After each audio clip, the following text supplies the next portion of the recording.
jawab. Tapi kalau saya disuruh bertanya tentang keimanan mereka, saya nggak mau, Bang. Itulah yang jadi akhirnya masalah. Jadi kita seperti so tahu, baru hanya mengambil separuh-separuh, membaca separuh, baru menafsirkan. Tapi nggak bisa ditafsirkan sembarangan. Ya kan, di Kristen juga nggak bisa, banyak perumpamaan, alegoris. Ya kan, kayak gitu. Jadi saya juga menghimbau kepada saudara di rumpun Kristen, ya kan, sudahlah, hentikanlah, ya kan, nggak usahlah bahas agama orang. Kita diskusi saja tentang keimanan kita. Mereka mengatakan, ya mereka yang duluan, Bang. Itu selalu alasannya itu mereka yang duluan. Stop. Dengar perkataan ini perkataan yang excuse, ya, mencari alasan pembenaran atas apa yang Kristen lakukan. Dengar dulu. Soal kata mereka duluan. Terus kalau mereka duluan, kau balas balik lagi menghujat mereka, mengolok-olok mereka, apa bedanya jadinya? Jangan Anda pakai lagi mereka duluan. Itu tidak boleh. Kalau mau persatuan perdamaian, jangan pakai kata itu. Ya.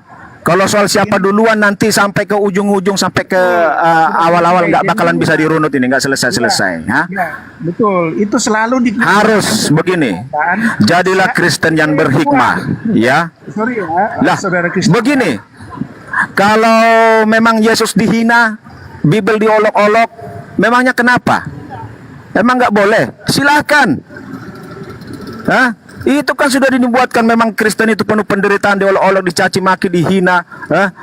Berbahagialah orang yang menghina Yesus, karena penginjilan akan berjalan. Yesus sudah dibuatkan untuk dihinakan. Untuk apa manusia biasa yang tiap hari masih ngerokok, masih main kartu, masih berkata kotor, sok-sok menghina Tuhan, sok membela Tuhan Yesus? Siapa kita? Kalau Kristen, oknum-oknum, ya, kalau oknum-oknum Islam ada yang kita indikasikan sebagai menghina ajaran Kristen, biarkan saja. Memangnya kenapa? Ada masalah, biar aja. Jangan balik kita nyerang, panas naik ke atas. Berhikmatlah jadi orang Kristen. Damai kita semua. Saya ini sudah 55 tahun umur saya. Mungkin Anda dan semua ini nggak tahu tragedi Poso dan Ambon, ya. Saya ini orang yang bersinggungan dengan itu ketika teman-teman Kristen dulu mengirimkan. Waktu itu belum ada Facebook, belum ada itu yang namanya YouTube segala macam itu. WA, Twitter nggak ada itu. Yang ada masih Friendster, MyBlog, masih blog-blog kemarin itu. Dikirimin saya gambar itu.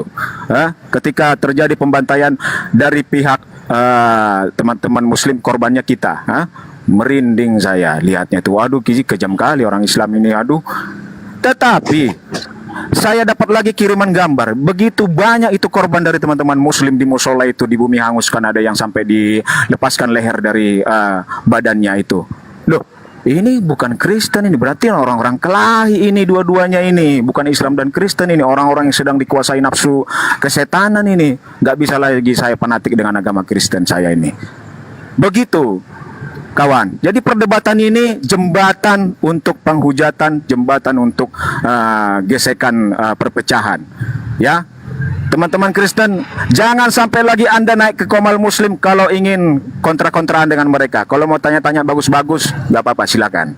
Ya, kalau sudah teman-teman Islam menerangkan, Anda jangan ngeyel, malah balik mengajari. Oh, bukan gitu. Karena tertulis di kitab kalian itu, di Quran kalian begini, di hadis kalian begini yang saya baca. Lah, orang Islam yang udah menerangkan, yang jelas-jelas paham agamanya, kamu Kristen sok bilang-bilang bukan. Kan ngeyel, kucluk jadinya. Ya, jangan sok-sok lagi jadi Kristen kalian. Satu lagi pesan saya itu untuk host-host Kristen yang memfasilitasi para penghujat Islam, pengolok-olok Islam naik ke komalnya dan membiarkan terjadi pengolok-olokan terhadap Islam. Misalnya ada yang jelas-jelas menaikkan siapa itu, si Saifuddin itu ke roomnya, tangkap itu orang. Si Sofiatul dinaikkan ke situ, tangkap itu yang punya hostnya itu. Terjadi pembiaran itu. Itu loh. Begitu kira-kira. Ya, jadi gini, Bang, Ya, jadi itu yang selalu jadi alasan karena mereka duluan. Karena aku juga bertanya, sudahlah, oke lah, nggak siapapun mau duluan, siapa yang penting dihentikan sekarang, diputuskan. Karena kalau kita saling membalas, itu seperti lingkaran, dia lingkaran setan, harus ada diputuskan, ya kan? Dan apa yang terjadi di Timur Tengah itu Israel dengan Palestina itu kan saling balas tuh. Ya kan sampai sekarang coba itu sudah puluhan tahun sejak berdiri negara Israel tidak berhenti itu saling balas ya. Tuhan kan mengajarkan ya kan kalau ada yang mau pukul pipi kirimu ya kasih pipi kanan ya kan. Jadi pembalasan itu adalah haknya Tuhan, jangan kita yang membalas. Kalau membalas Sebentar. juga Anda mengatakan begitu. tunggu. Ya kan? Anda sembarangan mengutip ayat. Anda itu belajar teologi enggak? Ada latar belakang teologi enggak? Tadi soal tampar pipi kiri, kasih pipi kanan. Konteksnya itu bagaimana? Bisa Anda jelaskan? Kenapa Yesus berkata seperti itu? Tolong jelaskan. Oke. Saya mau tahu. Oke ya. Oke, bagus kita diskusi nih Bang. Kita sama-sama Kristen. Enak kalau begini nih ya. Jelaskan saja kenapa Yesus Saya berkata ke jelaskan. situ, tujuannya apa? Jadi Yesus mengatakan ya, kasihilah musuhmu. Musuh Tidak, dikasihi, bukan itu. doakanlah dia. Kalau Bukan itu ada yang Anda bilang tadi. Sebentar dulu, Soal Bang. tampar pipi kiri, kasih pipi kanan, langsung Iya, jelaskan makanya aja. kan ada ayat juga sebelumnya. Ya kan Tuhan mengajarkan kasihilah musuhmu, doakanlah dia. Kalau ada yang memukul pipi kirimu, kasih pipi kanan. Maksudnya itu, kalau ada yang menyakiti, menganiaya kamu, ya, kamu jangan balas. Ya, itu bukan berarti ada yang betul-betul ada pukul kamu, kamu kasih lagi yang lain. Nggak begitu maksudnya. Inilah hukum kasih, hukum tertinggi yang diajarkan Yesus. Itu Bang, jadi kita dilarang membalas. Sepaham. Kita Itu dilarang maksudnya. membahas, betul. Iya, betul. Makasih. Betul, Ya, itu maksud Lalu saya, kenapa orang Kristen tidak melaksanakan itu? Itulah Bang ya. Jadi jangan disalahkan agamanya ya. Orang banyak oknum orang yang mengaku beragama, kelihatan agamais, religius, tapi kelakuannya tidak seperti itu ya. Itulah yang Yesus mengecam orang-orang Farisi, ahli-ahli Taurat, ya, mengajarkan hukum Taurat, tapi mereka tidak melakukan apa yang diperintahkan hukum Taurat, yaitu namanya orang munafikun. Banyak yang begitu Bang, di Kristen juga banyak, pendeta juga begitu, ya kan? Jadi kita jangan lihat orangnya, ya kan? Lihat pengajarannya, apa yang diajarkan Yesus. Kayak gitu Bang. Karena kalau membalas itu iblis juga melakukan pembalasan. Tapi kalau kita balas dengan kasih, wah itu luar biasa loh. Akhirnya orang itu juga bisa akhirnya sadar, ya kan? Kita benci dia tapi dia membalas kita dengan kasih sayang. Pasti orang itu juga akan bisa dapat hidayah, tergerak hatinya, jadi simpati sama kita. Kayak gitu Bang maksudnya. Jadi saya mohon ya oke lah room ya saudara-saudara Kristen nggak usah lah kalau mau diskusi tentang agama keimanan kita masing-masing, jangan membahas keimanan yang kita tidak tahu dan jadinya nanti saling mengolok-olok. Apa sekarang kan sudah dilapor ya kan, menimbulkan lagi ada lagi laporan lagi ini pasti akan ini nggak selesai. Jadi gitu Bang Kain Lab. Jadi kalau dibilang istilah-istilah ya oke lah, saya sebagai orang Kristen saya setuju. Kata Allah itu ya oke, kita jangan memakai kata Allah, kalau bisa memang diganti di terjemahan baru ya. Saya dengar juga katanya itu mau diganti. Itu saya setuju karena itu kan menimbulkan polemik. Ya kan, karena Tuhannya Kristen kan memang bukan Allah. Allah itu kan sampai memakai kata itu kan hanya karena bahasa serapan aja. Itu nggak ada tendensi lain-lain, hanya supaya bisa dipahami. Tapi itu nama itu ada nama sesembahan, saudara Muslim. Ya wajarlah, saya mengerti, saya paham, wah itu nggak boleh, ya kan? Jadi saya setuju kalau kata Allah itu. Tapi kalau seperti bahasa-bahasa lain, ya seperti Rasul, Nabi kan itu kan terjemahan Bang. Itu kalau itu memang kalau diartikan itu bahasa keterangan ya, bahasa umum. Tapi kalau Allah memang itu proper name. Itu nggak bisa diterjemahkan. Alkitab bahasa Inggris juga itu Al-Quran bahasa Inggris juga pasti Allah, ya kan? Tapi kalau nabi ya berubah di situ jadi profet, ya kan? Gitu. Jadi kalau kata Allah memang sesuatu yang sakral. Kalau itu saya setuju, Bang. Silakan. Oh ya udah, mulai sekarang patroli lah kita ke room-room Kristen itu, mengingatkan mereka untuk berhenti. Sama sekalian Udah, tuh Bang. kita Saya juga ingatkan udah berapa semua. kali kasih tahu. Buktikan, bikin rekaman PT-nya ketika Anda naik, bikin di VT Anda. Saya akan membuatnya juga seperti itu, akan naik ke room-room mereka.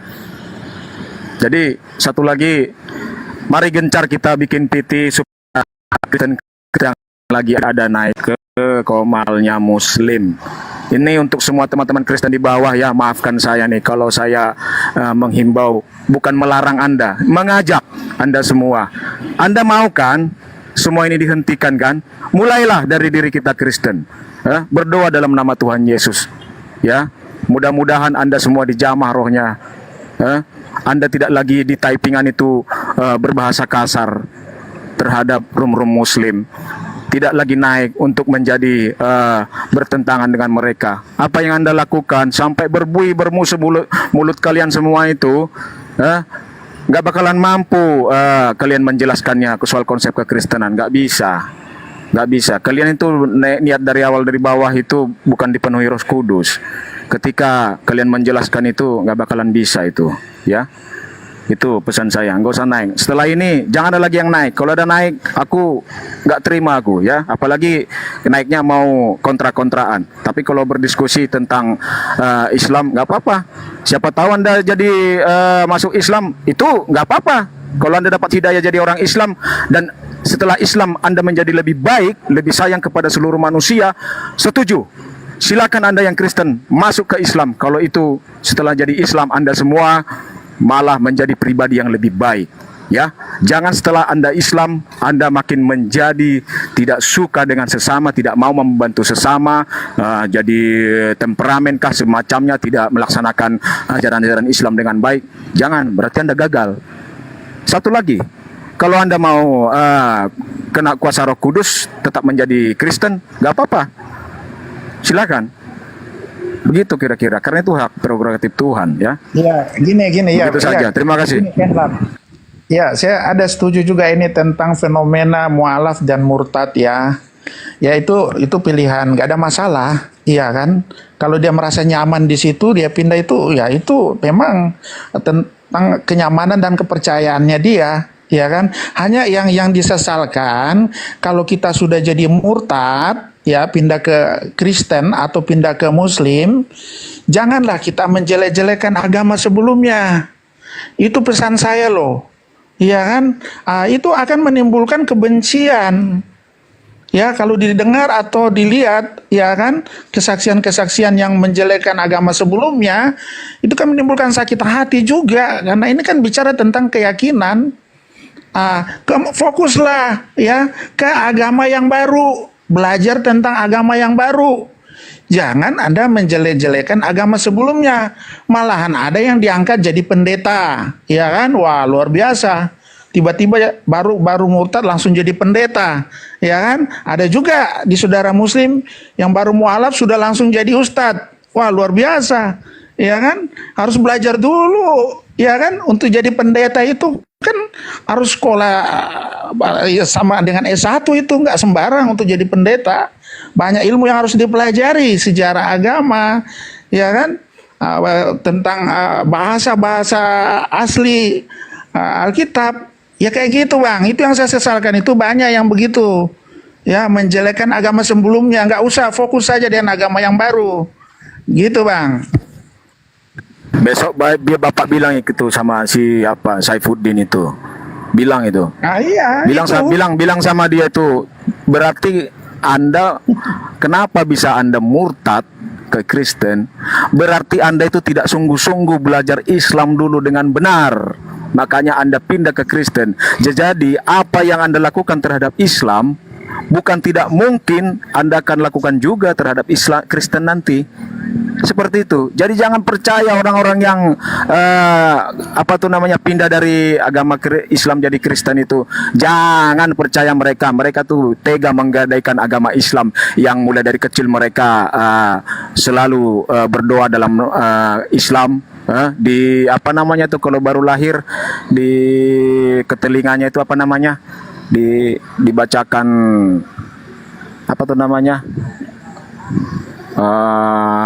diajanin nama Tuhan, ya kan, sampai besar malah pindah jadi Kristen, nggak ngerti dia Islam. Berarti begitu juga sebaliknya dengan yang Kristen.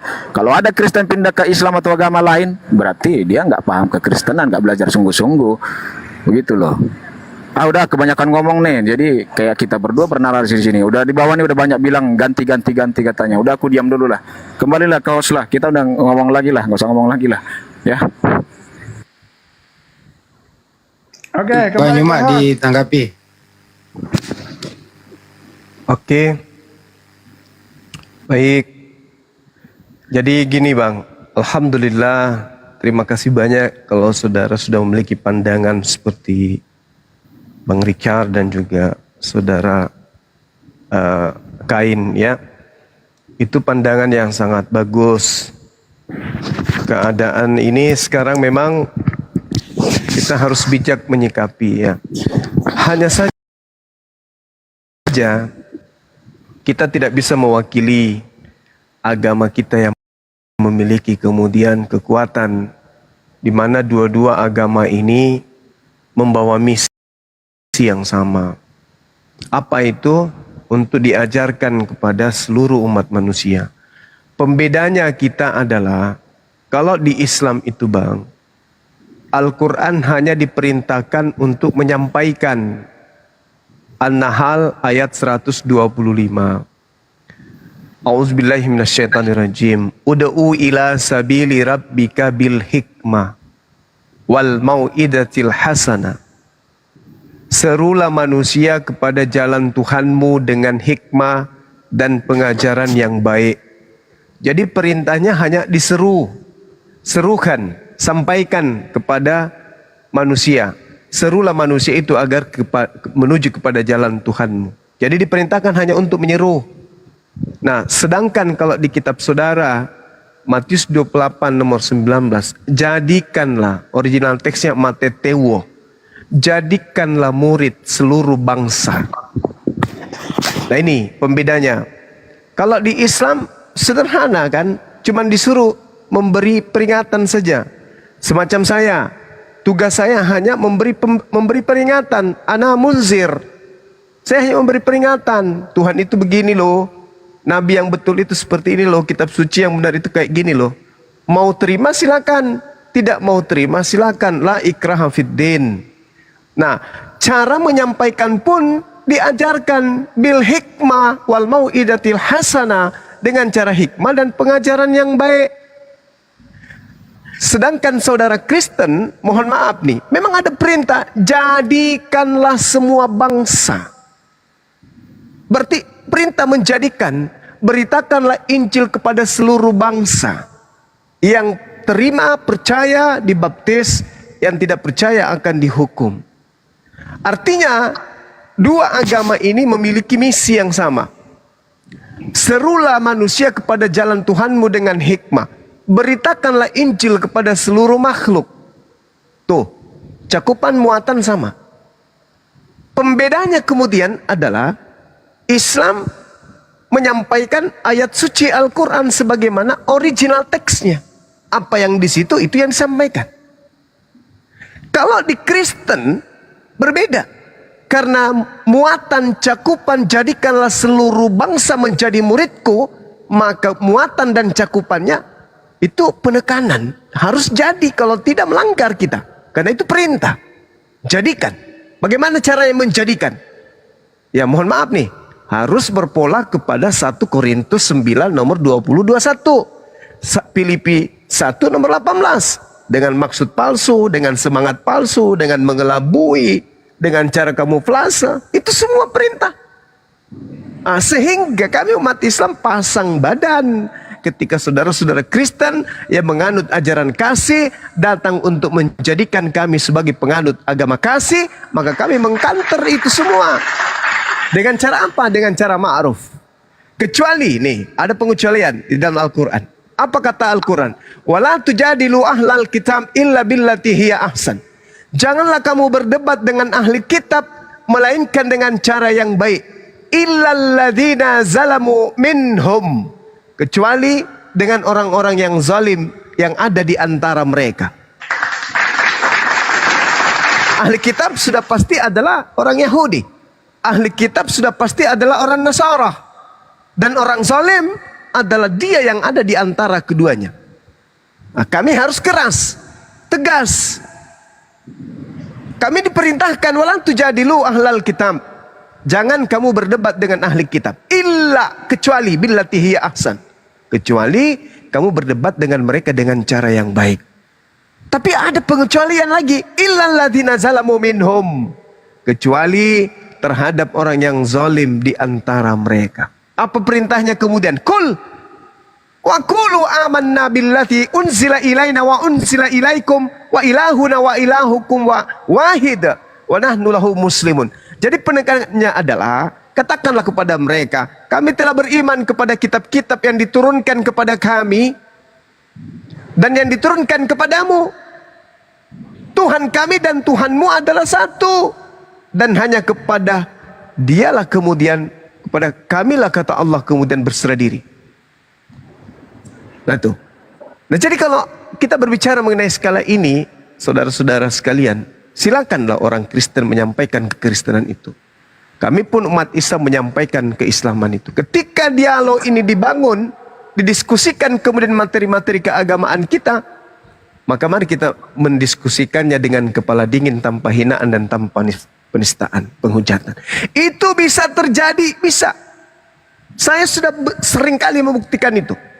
Orang-orang Kristen, saudara-saudara Kristen bertanya kepada Bang Suma, sampai 10-20 pertanyaan saya ladeni dengan baik. Tapi ketika mereka sudah naik, diutamakan penghinaan, penistaan dan seterusnya, maka saya harus bertahan dong. Karena ini berbicara mengenai akidah. Sebagaimana saudara Kristen pun harus bertahan.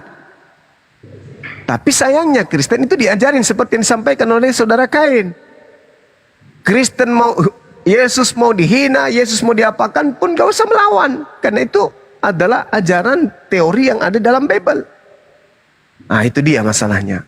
Nah, cuman teman-teman yang saya melihat secara kasat mata di lapangan adalah mereka yang mengaku mu'alaf, menggunakan simbol-simbol Islam. Entah kenapa kemudian mereka masih menggunakan simbol yang mereka sebenarnya benci. Untuk apa? Untuk memurtadkan orang. Inilah yang memantik kemudian pertikaian logika. Pertikaian kita di sosmed. Adanya orang-orang yang menggunakan mukena, menggunakan kopiah, menggunakan baju koko, menggunakan tasbih, menggunakan sejadah, kemudian dan seterusnya. Bahkan sekarang ini sudah terbit Bible dalam bahasa Arab, tapi di Indonesia. Aneh gitu loh. Kenapa aneh? Ini Indonesia. Orang Kristen jangankan bahasa Arab, lawang bahasa asli Bible aja mereka nggak diajarin kok. Ini boro-boro. Sekarang muncul Bible bahasa Arab. Kira-kira sasarannya apa? Tujuannya apa? Yaitu tadi amanat agung. Jadikanlah seluruh bangsa menjadi muridku. Kalau kami Islam enggak. Kami apa adanya. Apa yang diperintahkan oleh Tuhan kami itu yang kami sampaikan. Yang dicontohkan Rasul kami itu yang kami uraikan. Kami tidak berani merubah-rubah terjemahan Al-Quran. Kalau original teksnya tidak mungkin terjadi. Yang mungkin saja kami rubah untuk mengislamkan orang Kristen adalah merubah baik terjemahan Al-Quran. Tapi sayangnya kami tidak diajari untuk berkamuflase. Tak ada ayat di dalam Al-Quran yang mengajarkan kemudian untuk supaya orang itu masuk Islam, kamu dibolehkan kemudian melakukan pengajaran baik dengan maksud yang menipu, mengelabui, palsu, jujur, tetap bersuka cita. Itu di Islam nggak ada. La ikraha fiddin. Malah Al-Quran menggariskan, Kul ya ayyuhal kafirun. Wahai saudara-saudaraku yang menutup diri kepada Allah dan kepada Rasulullah. La abudu ma ta'budun.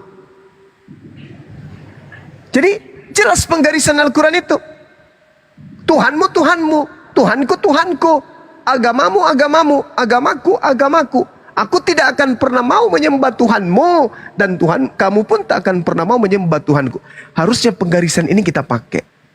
Harusnya penggarisan ini kita pakai. Jangan pakai pola Paulus. Maaf nih, pola Paulus itu bikin kacau kita. Coba Anda lihat di dalam 1 Korintus 9, nomor 20, nomor 21.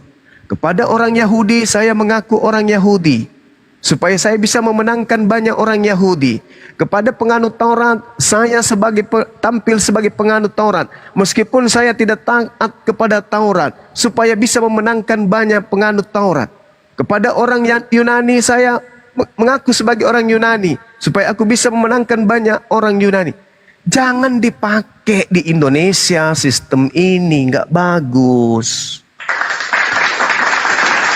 Nggak bagus. Karena ya kita harus saling menghargai dan mendudukkan Pancasila itu sebagai acuan utama. Agama adalah kepentingan pribadi, tapi negara ini adalah kepentingan umum, kepentingan kita bersama. Oleh karena itu, ketika ada ajaran agama di Islam, di Kristen, yang menurut kita cinta kepada Nusantara ini, yang kira-kira bisa menyebabkan adanya perpecahan, ajaran itu jangan dipraktekkan dong. Di Islam mana yang tidak boleh dipraktekkan di Al-Quran? Semuanya bisa. Wala tujadilu ahlal kitab illa billati hiya ahsan. Bagus. Bagus. Bagus untuk dipraktekkan Al-Quran ini. Uda'u ila sabili rabbika bil hikmah wal mau'idatil hasanah. Serulah manusia Indonesia kepada Islam dengan cara yang hikmah dan pengajaran yang baik. Berdebatlah mereka dengan cara yang baik. Bagus. Tapi kalau yang tadi bang, Yesus diberitakan baik dengan maksud mengelabui, ataupun berpura-pura, atau membohongi, atau dengan maksud jujur, aku tetap bersuka cita. Jangan dipakai, karena itu akan merusak tatanan persatuan rakyat Indonesia. Kepada orang Hindu, saya pura-pura Hindu, supaya banyak memenangkan orang Hindu. Kepada orang Islam, saya pura-pura jadi orang Islam, supaya banyak memurtadkan orang Islam. Kepada orang ini, saya pura-pura jadi ini, supaya jangan. Karena itu akan menodai persatuan kita. Agama kita baik, tapi ketika agama itu ingin merongrong persatuan negara ini, tanggalkan ajaran itu sejenak. Jangan pakai itu. Mungkin masih ada dalil-dalil yang lain yang bisa dipakai di Bible. Jangan menggunakan data yang tidak cocok dengan niatan marwah kesatuan Republik Indonesia yang kita cintai ini. Jangan. Simpan aja di gereja yang itu. Tapi apa yang terjadi hari ini kawan-kawan? Misionaris, kristenisasi, pemurtadan, hamilisasi, dan seterusnya terjadi. Dan itu yang membuat saya sebagai ketua pembina pusing mikirkan itu. Di Medan terjadi, Makassar terjadi lagi baru-baru ini. Dan ini belum selesai. La khala wa la quwata illa billah. Kesukaan orang luar sana menghamili orang Islam. Ini terjadi dalam pekan ini, dua yang mau pecahkan kepala saya. Kenapa ini mau dipakai? Janganlah itu dipakai. Pakai aja ajaran kasih. Barang siapa yang meminta kepadamu, berikanlah, dan jangan kau minta kembali. Jika engkau disakiti, balaslah dengan senyum. Bila ditampar, berikanlah pipimu yang lain. Itu yang bagus. Itu untuk negara kita, itu cocok dalam persaudaraan kebangsaan kita. Islam pun begitu. Sampaikan aja Islam itu dengan cara-cara baik. Kalaupun berdebat, berdebatlah dengan cara yang baik. Itu juga bagus. Nah, ajaran seperti perangilah, bunuhlah di mana saja engkau temukan mereka, jangan dipakai. Jangan.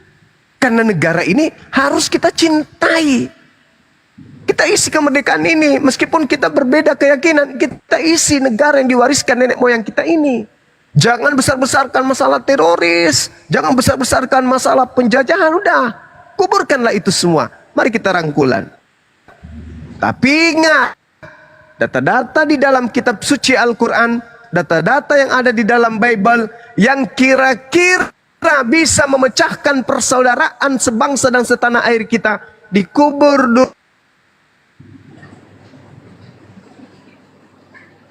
Kayak untuk mengkristenkan orang.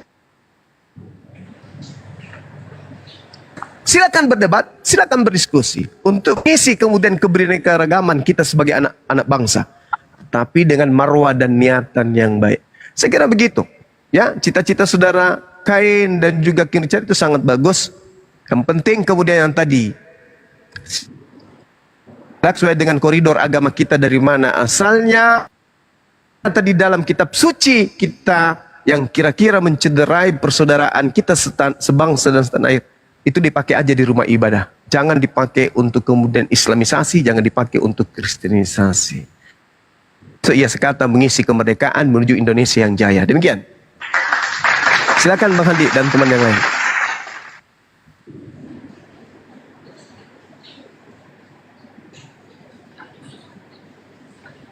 Kan King Chan, ditanggapi King Chan.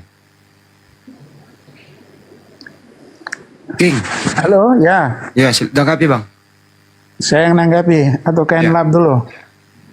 Ya, Anda Ya, dulu aku- lah, gak apa-apa. Iya, nggak apa-apa. Ya, Ya. ya saya rasa saya nggak ada tanggapan ya. Gak apa-apa, nanti sedikit habis abang dulu. Jangan panjang-panjang bang, nanti yang di bawah pada bosan nyari Bang Yuma. Oke. Sedikit gini, emang benar Bang Suma ya, kita ini Kristen Islam itu kan agama syiar ya. Ya, syiar menyampaikan firman kebenaran kepada semua makhluk, dalam artian ya manusia, bukan binatang. Kepada semua manusia ini maksudnya. Yang tidak mengenal Tuhan, ya, yang tidak mengenal Tuhan. Di situ sampaikanlah kepada mereka tentang kebenaran bahwa Tuhan itu ada, ya bahasa ininya lah ya, pencipta itu ada, ya kan? Tapi gini Bang Suma, saya mau koreksi sedikit, bukan secara paksa, tidak secara paksa. Karena ya menyampaikan sesuatu dengan baik, ya kan? Karena kan ada ayatnya, Yesus mengatakan hukum tertinggi itu adalah hukum kasih. Kasihlah Tuhanmu dan kasihlah sesamamu. Jadi di situ sudah jelas di situ, tadi saya sampaikan kasihlah musuhmu ya. Ada yang menampar pipi kiri, kasih pipi kanan. Jadi bukan secara paksa. Bukan secara paksa. Kalaupun yang terjadi ya seperti Belanda datang ke Indonesia, ya kan? Belanda datang ke Indonesia itu kan menjajah ya. Ada beberapa faktor ya. Pertama ya karena dulu ya negara-negara itu kan memperluas wilayah kekuasaan. Jadi mereka mencari koloni-koloni gitu kan. Seperti ya kita Indonesia ini ya, koloninya ya kan, memperluas wilayah kekuasaan, kejayaan, glory. Itu faktornya salah satunya. Kemudian termasuk masalah ekonomi itu ya tentang rempah-rempah ya kan, yang tidak ada di negara mereka, ada di negara koloni, di negara jajahan. Itu bisa dibawa ke negaranya sendiri. Ya, atau malahan mereka menduduki seperti ya Columbus, negara Amerika ya kan, akhirnya orang Eropa tinggal di sana ya kan, di Australia aborigin ya kan. Itu secara ekonomi dan kekuasaan. Kemudian ada juga ya tentang penyebaran agama. Ya, yang tapi ini bukan dari pemerintahan. Ini apa istilahnya, mengikut istilahnya ya, mengikut. Jadi mereka mengikut kapal Belanda ya, para misionaris ini. Kan itu amanat agung ya, menyampaikan firman ke segala makhluk ya kan. Jadi para misionaris ini mengikut, istilahnya dibonceng lah gitu ya. Pemerintah Belanda ke Indonesia. Jadi misionaris itu ikut. Mereka punya misi sendiri di luar dari misi yang dilakukan oleh pemerintah Belanda, ya kan, menguasai atau mengambil sumber-sumber kekayaan. Jadi di situ, jadi bukan Belanda itu memang punya misi khusus itu politik dan ekonomi. Kalaupun ada misionaris, ya itu memang amanat agung. agama Syiar. Mereka ikut di situ, tapi tidak dengan cara kekerasan atau dengan cara paksaan. Karena sesuatu kalau menyampaikan kebenaran dengan cara yang tidak baik, orang nggak akan simpatik, karena disampaikan dengan secara paksa. Ya kan, agama mengenal Tuhan itu kan kasih, ya, mengajarkan kasih. Kenapa secara paksa? Jadi Tuhan itu bukan kasih kalau disampaikan secara paksa. Jadi salah itu, kalaupun ada yang melakukan itu jelas salah, mengingkari apa yang tertulis di Alkitab. Udah Bang, gantian Bang. Di bawah Oke, tuh perhatikan typingan Bang. Ya, aku cuma koreksi sedikit langsung. Udah banyak yang bilang udah. Iya. Jadi siapa nih Bang host? Kenlap, Anda mau nambahin? Halo. Oh iya, boleh sedikit. Ya, di bawah tuh typingan ada. Ini Kenlap Ramsitorus katanya. Iya, benar. Saya Ramsitorus, saya juga Toro. Bang Andi Selebes. Itu aja.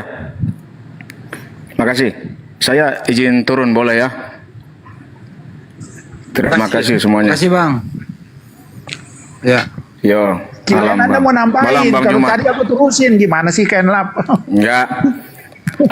Itu di bawah Anda narasinya udah panjang kali. Di bawah. Bertele-tele. Bodoh amat. Kita di atas yang diskusi. Jangan, nggak boleh. Nggak boleh gitu. Jangan. Nggak ada komal ini kalau nggak ada yang di bawah loh. Kenlap gini Bang, kalau kita diskusi fokuslah yang di room. Jangan ikut yang di bawah. Di bawah itu pikirannya banyak tuh. Jangan terpengaruh. Di bawah rajanya. Apa yang disajikan di atas, makanya ini banyak penontonnya. Kalau nggak berbobot yang disajikan Bang Juma sama Hendy Selebes ini, nggak bakal ada banyak penontonnya ini. Kalau kayak Anda penyampaiannya semua, ya pergi semua mereka ini. Makanya aku mau cepat-cepat pergi nih. Ya Bang Andi, ini Ramsitorus, ini juga akun Toro Bang. Ya, makasih. Naikin Ya, Bang. Salam semuanya.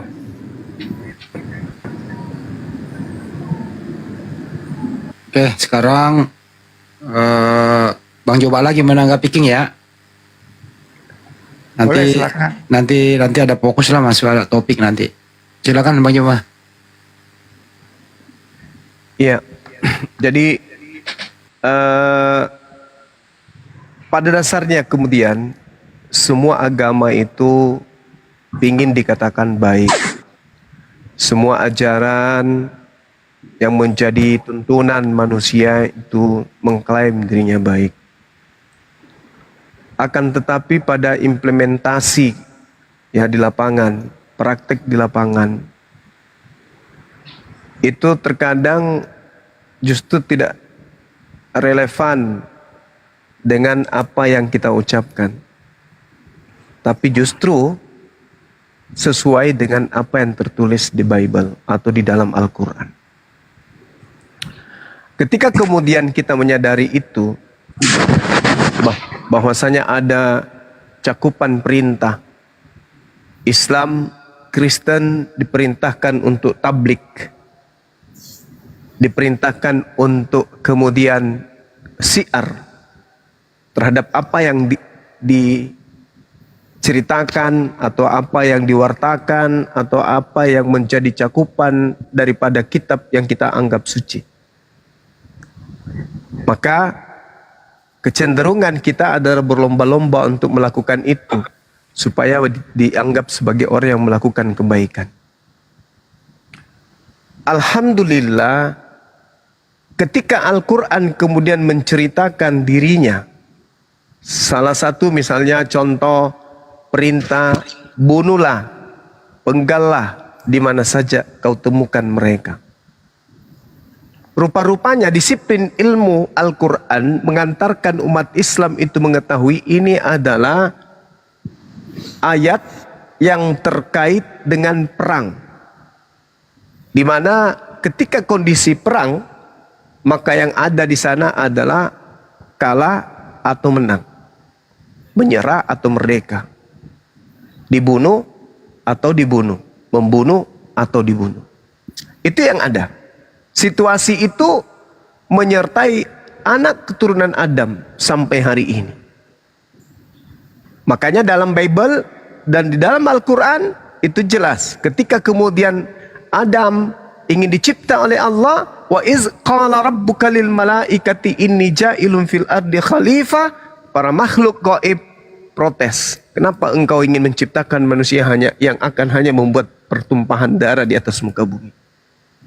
Dalam Bible, aku akan mengadakan permusuhan keturunanmu dan antara keturunan mereka. Artinya, setan senantiasa bermusuhan dengan anak keturunan Adam. Dengan kata lain, iblis akan menyeret selalu manusia ini kepada kehancuran.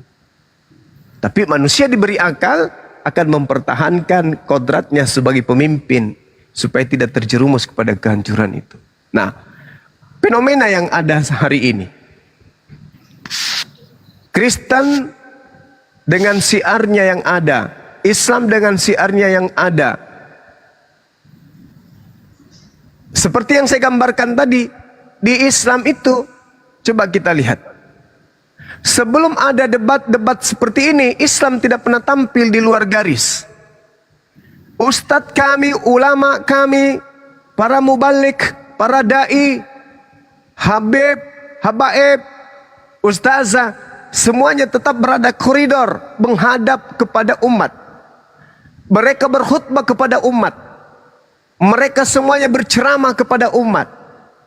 Semuanya, polanya itu seperti itu. Selamanya seperti itu. Tapi ketika kemudian ada penghujatan, penistaan yang muncul di permukaan, di sosmed, maka sebagian dari kami umat Islam kemudian mengambil tempat itu untuk menghadap kepada musuh.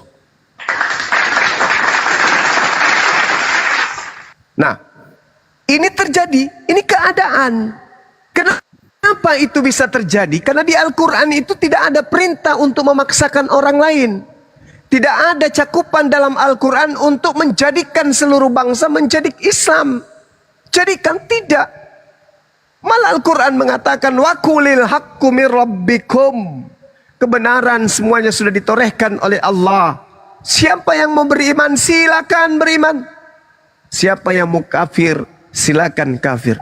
Itu di Al-Quran. Jadi bagaimana mungkin kemudian Islam dalam hal ini personilnya akan memaksakan dan melakukan upaya-upaya menghalalkan segala tindakan, menghalalkan segala keadaan, menghalalkan segala situasi, menghalalkan semua untuk kemudian mengislamkan orang di luar Islam. Itu tak ada rumus itu dalam Islam, tak ada. Nah, bagaimana dengan di Kristen? Yang kita lihat itu masuk ke Nusantara melalui penjajahan, menyebar kemana-mana dengan menggunakan Bible yang diukir dengan menggunakan nama Islam. Istilah-istilah yang sangat fundamental di dalam ajaran agama Islam. Jadi yang merusak kemudian tatanan persaudaraan itu adalah oknum karena dorongan data yang ada di dalam kitab yang dianggap suci. Kalau di Islam, contoh. Saya memaksa satu orang Kristen masuk ke Islam. Saya paksa dia masuk. Yang pertama dia harus potong nonot. Yang kedua dia harus junub. Yang ketiga dia harus 5 kali sehari semalam sujud. Bagaimana saya bisa menundukkan ini?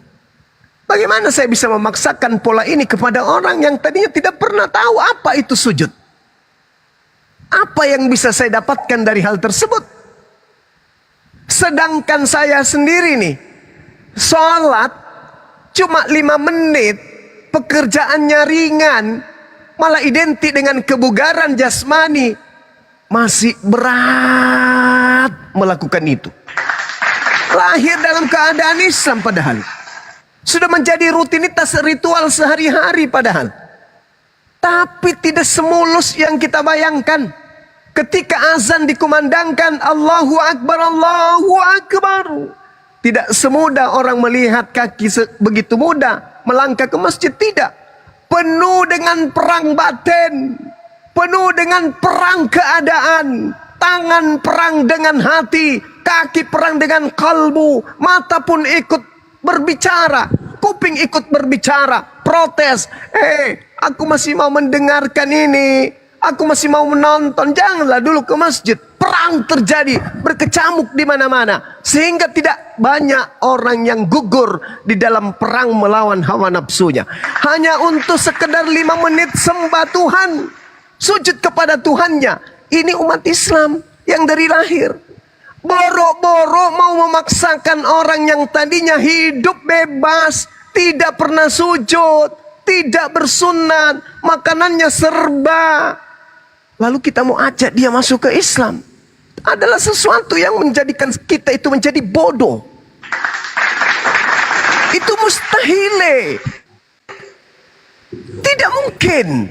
Mustahil itu terjadi. Makanya yang mu'alaf ini karena kesadaran. Bukan karena islamisasi. Bukan karena dipaksakan. Bukan karena ditipu. Enggak. Sebaliknya. Orang yang tadinya berperang dengan nafsunya, berperang dengan syahwatnya, tidur tak nyenyak karena salat subuh, tidur tak nyenyak karena salat tahajud, tidur tak nyenyak karena salat, karena puasa. Semuanya serba terbatas. Tidak boleh begini, tidak boleh begitu, haram begini, haram begitu. Tiba-tiba didatangin, si fulan, ngapain kau sujud begitu? Enakan di tempat saya. Sekali seminggu. Tak ada yang wajib. Tak ada yang haram. Semuanya bisa selama kamu mau. Sudah dikasih janji. Sudah dikasih jaminan. Udah dikasih. Siapa yang tak mau? Kalau berperang dengan dirinya saja. Sujud kepada Tuhannya saja. Susah. Ya dikasih kewenangan. Dikasih peluang. Dikasih ruang. Ya cabut dari Islam. Jadi upaya dan kesempatan ini ada, maka tadi amanat agung itu dengan mudah dilancarkan. Dengan bangganya, haleluya, kita sudah berada di satu perkampungan, kita disambut oleh warga, kita menyanyikan lagu-lagu rohani, kita ajak mereka kemudian untuk bernyanyi. Lah iyalah, namanya diajak bernyanyi, mudah sekali. Di saat umat Islam lelah sujud, di saat umat Islam udah bosan dengan ibadah-ibadahnya, datang kemudian keadaan di mana mereka nggak kaya-kaya. Mereka siang malam berdoa tak dapat pekerjaan. Mereka siang malam kemudian hanya begitu-begitu saja. Datang kemudian dijanjikan dengan kemegahan, dijanjikan dengan kebebasan, dijanjikan dengan musik yang indah, bla bla. Murtad.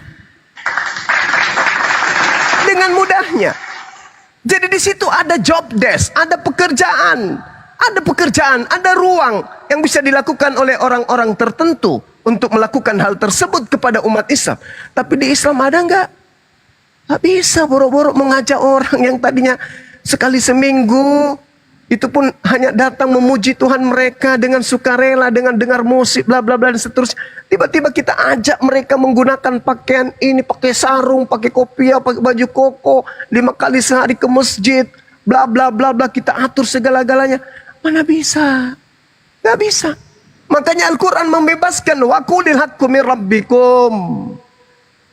Kebenaran itu semua sudah datang diberikan oleh Allah. Barang siapa yang mau beriman silakan beriman, yang mau kufur silakan kufur. Dan beriman di Islam itu berarti siap diatur dari langkah kiri, langkah kanan. Dari dia tidur sampai terbangun, sampai dia tertidur kembali diatur. Tapi kalau dia keluar dari Islam, tak ada lagi perintah. Jangan ini, jangan itu, jangan ini, jangan ini, jangan itu, jangan. Tak ada lagi, bebas. Makanya di Al-Quran tak ada perintah. Ya ayyuhal kafirun, wahai orang-orang kafir, janganlah engkau mabuk-mabukan. Tak ada. Wahai orang-orang kafir, janganlah engkau bersinah. Tak ada. Wahai orang-orang kafir, janganlah kamu kemudian lupa untuk sholat. Tak ada. Bebas, bas. Tiba-tiba orang yang seperti ini mau diajak ke Islam yang penuh dengan aturan. Mustahile. Kecuali akalnya kemudian bisa bersambut ria dengan wahyu Al-Quranul Karim. Kalau hanya sekedar misi, menjanjikan bla bla bla, sulit. Belum ada juga orang yang masuk Islam dijanjikan dengan harta. Itu sulit. Nah, untuk itulah kemudian fenomena yang ada hari ini adalah Al-Quran kita jelaskan dengan Al-Quran, Bible. Nah, ini yang harus kita pertanyakan. Bible, kapan Bible ini bisa memperbaiki diri untuk supaya bisa tercipta kedamaian antar anak bangsa dalam segi hal akidah agama. Silakan perkuat amunisi kekristenan. Islam juga begitu. Alangkah indahnya ketika Islam dan Kristen ini bahu-membahu mengisi kemerdekaan. Begitu ada musuh datang, umat Islam maju di medan perang, yang kemudian mempersiapkan obat-obatan dan segala sesuatunya di belakang adalah saudara-saudara kita Kristen. Begitu indahnya persatuan ini. Andai saja dua agama ini bisa jujur untuk bagaimana caranya mengajarkan Islam kepada orang lain. Bagaimana jujur mengajarkan Kristen kepada orang lain. Nah, ini yang kita idam-idamkan. Mudah-mudahan ini bisa terijabah, bisa terkabulkan. Demikian, silakan.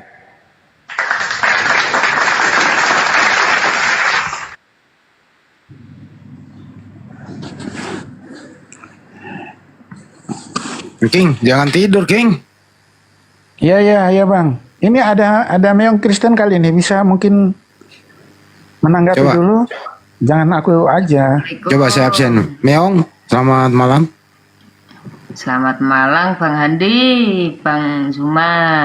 Alhamdulillah Muslim. Oh, Muslim. Muslim. Standby dulu ya. Ya silakan, Siap, King. manis. Ya, oke. Oke, makasih. Enakan diskusi kayak gini bang ya, daripada kita ngotot-ngototan berdebat apa, ya kan? Nah ini yang aku maksud ini, yang gini bang, diskusi kita. Ya, jadi namanya diskusi juga terkadang pasti juga ada nggak ketemu ujungnya, sama dengan perdebatan. Hanya perdebatan pakai emosi. Kalau diskusi kita saling menghargai, ya karena sesuai dengan keyakinan saudara Bang Suma saya hargai, ya kan Bang Suma keyakinan saya ya Anda hargai. Jadi kita saling menghargai, itu kalau diskusi bang, berbeda dengan perdebatan.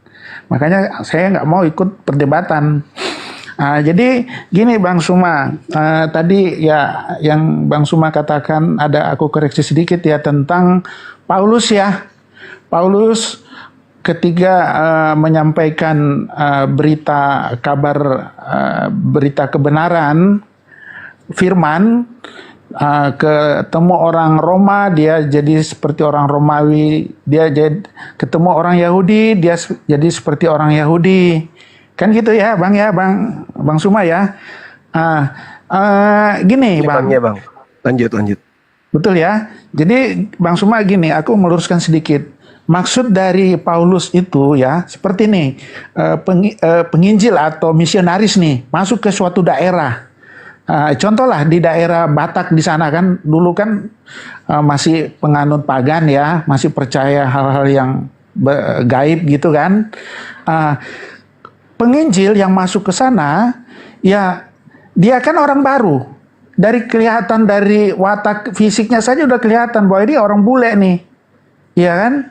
Orang bule atau ya memang berbeda dengan penduduk asli di sana. Jadi bagaimana supaya dia bisa memenangkan orang-orang yang tidak mengenal Tuhan ini, ya penyembah berhala, ya kan? Dia bergaul, dia harus bersikap baik dengan penduduk di situ. Ya, bersikap baik dan dia juga harus mengikuti budaya orang di situ. Mengikuti budaya dalam arti kebiasaan-kebiasaan. Tapi kalau menyangkut masalah penyembahan, itu nggak boleh.